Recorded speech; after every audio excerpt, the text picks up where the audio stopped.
भाजपा के वरिष्ठ नेता संदीप जोशी द्वारा सक्रिय राजनीति से संन्यास लेने के फैसले के बाद पार्टी कार्यकर्ताओं में तीव्र नाराजगी देखने को मिली। इस निर्णय से कार्यकर्ता भावुक हो उठे और खुलकर अपना असंतोष जता रहे हैं। कार्यकर्ताओं ने संदीप जोशी से अपना फैसला तुरंत वापस लेने की जोरदार मांग की है। उनका कहना है कि जोशी पार्टी के मजबूत स्तंभ है और उनके बिना संगठनात्मक कार्य प्रभावित होगा। कार्यकर्ताओं ने चेतावनी दी है कि यदि यह निर्णय वापस नहीं लिया गया तो वे पार्टी कार्यालय के सामने अनशन पर बैठेंगे। इस घटनाक्रम से नागपुर सहित पूरे महाराष्ट्र की राजनीति में चर्चा तेज हो गई है और अब पार्टी नेतृत्व की भूमिका पर सभी की नजरें टिकी हुई है। संदीप जोशी यांच्या राजकीय निवृत्तीनंतर कार्यकर्त्यांमध्ये एक मोठी नाराजी आली आहे। कार्यकर्ते त्यांच्या या निर्णयानंतरच जे आहे त्यांच्या कार्यालयासमोर अनशनला बसले आहे।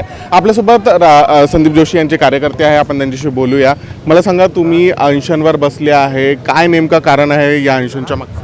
अनशनवर बसण्याचं कारण म्हणजे आमच्या नेत्याने आमच्या ताकदीने आमची ताकद त्यांनी आपल्या राजकारणातून निवृत्ती घेण्याचा जो निर्णय घेतला, हा निर्णय आम्हाला मान्य नाही आहे। खऱ्या अर्थाने त्यांनी 55व्या वर्षी मी निर्णय घेतो म्हटले निवृत्तीचा, पण खऱ्या अर्थाने राजकारणामध्ये अगर राजकीय याच्यामध्ये 55 वर्ष हा काही मोठा वर्ष नाही, हा काम करण्याची सुरुवात असते। या देशाच्या प्रधानमंत्रीचं स्वप्न बघणारा राहुल गांधी जेव्हा 55व्या वर्षी आपल्या युवा समजतो, तर आमचा नेता युवा आहे आणि आम्ही युवा त्याच्या सोबत आहे।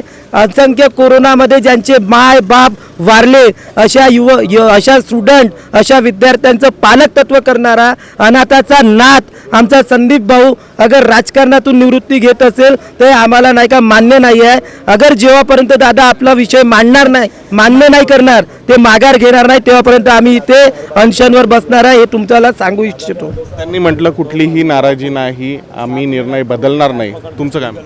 त्यांनी म्हटलं नाराजगी नाही आहे, पण त्यांनी हर वेळेस ते त्यांच्याच मनाने करतात। आता आम्ही आमच्या मनाने करू। आम्ही दादाचा शब्द आजपर्यंत कधी पाळला नाही, पण आज आम्ही दादाचा शब्द पाळू। जेव्हापर्यंत त्यांनी आपला निर्णय वापस घेतला नाही तेव्हापर्यंत आम्ही अनशनवर बसू, हा आमचा ठाम कार्यकर्त्यांचा विचार आहे आणि आम्ही विचार करून इथे बसलेलो। त्यांनी म्हटलं की माझा एकदा जो निर्णय घेतला आहे तो मी बदलणार नाही, बदलू शकतही नाही, मात्र पक्षाने जबाबदारी दिली त्यालाही मी नाकारणार, तुमचं काय मत आहे?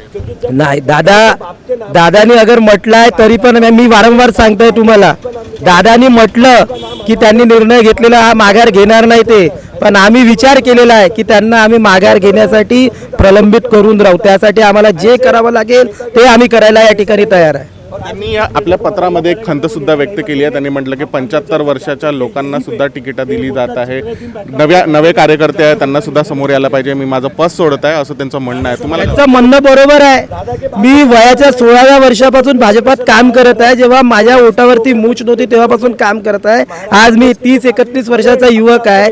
या युवकाला तिकीट न देता 75व्या वर्षाच्या व्यक्तीला तिकीट देत आहे, हे त्यांचं म्हणणं बरोबर आहे। म्हणून त्यांनी म्हटलं की कुठेतरी मला हा निर्णय घ्यावा लागतोय आणि आजच्या युवकांसाठी करा लागतोय, पण हा निर्णय घेणं मान्य नाही आहे। याचं कारण आमच्या डोक्यावरची छत संदीप भाऊ आहे आणि आमची छतच चालली जाईल तर आम्ही या राजकारणात काय करावं?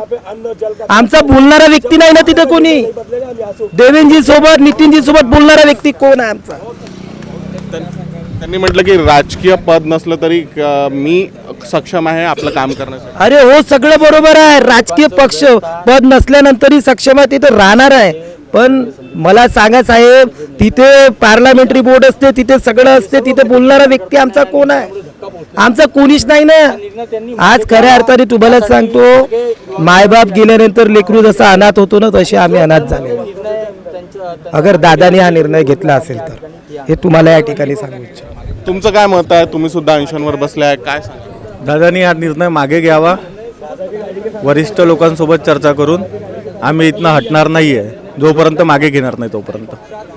कार्यकर्त्यांची हीच भूमिका आहे की जोपर्यंत संदीप जोशी आपला निर्णय मागे घेत नाही तोपर्यंत ते अशाच प्रकारे आपलं आंदोलन इथे सुरू ठेवणार आहे। कॅमेरा पर्सन राजेश सह मी प्रकाश शुंकलवार, महाराष्ट्र 24 नागपूर।